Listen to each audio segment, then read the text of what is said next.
भारतीय सेना रे जोग देइथिबा सबु सैनिक माने आमर गर्व और गौरव। आमर अग्निवीर माने मध्य सेना बाहिनी दक्ष प्रशिक्षण पाई विभिन्न सुरक्षा क्षेत्र में गुरुत्वपूर्ण भूमिका ग्रहण करिवार योग्यता हासिल करिसंती। अग्निवीर योजना माननीय प्रधानमंत्री एक जुगांतकारी योजना।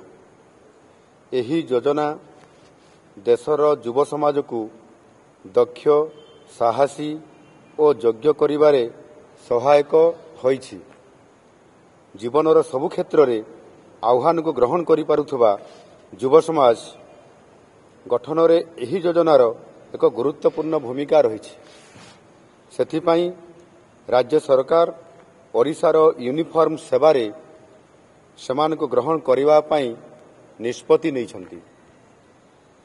मु एठारे घोषणा करूअछि जे ओडिशार जो अग्निवीर माने सेना बाहिनी रे भर्ती होई नथिबे सेमानंक पाई राज्यर सबु यूनिफॉर्म सेवारे नियुक्ति पाई 10% पर्यंत संरक्षण दियाजिबो।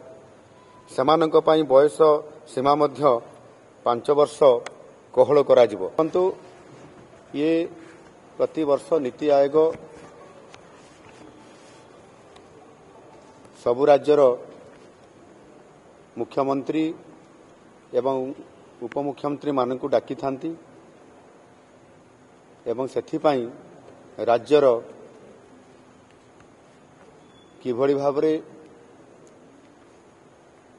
आगामी दिन मानकरे बा प्रति वर्ष से राज्यर किभଳି भावरे विभिन्न प्रकार योजना को कार्यकारी करिवा पाई को प्रकार प्रस्ताव सरकार राज्य सरकार माने आह्वान करुछंती प्रस्ताव दउछंती ताहा उपरे फोकस करिवा पाई स्वतंत्र भावरे विभिन्न प्रस्ताव मान देवा पाई पड़ी थाए। आ सेथिपाई आम नुआ सरकार आसिला परे आज मते सुजोग मिलिछि नीति आयोग बैठक रे जोग देवा पाई। आम नुआ सरकार रो नुआ ओडिशा गठन करिवा पाई जो आमे विजन गठन करिछु आमर जो मिशन अछि ताकू नेकरी आसंता काली नीति आयोग बैठक रे ताहा उपस्थापित करा जिवो।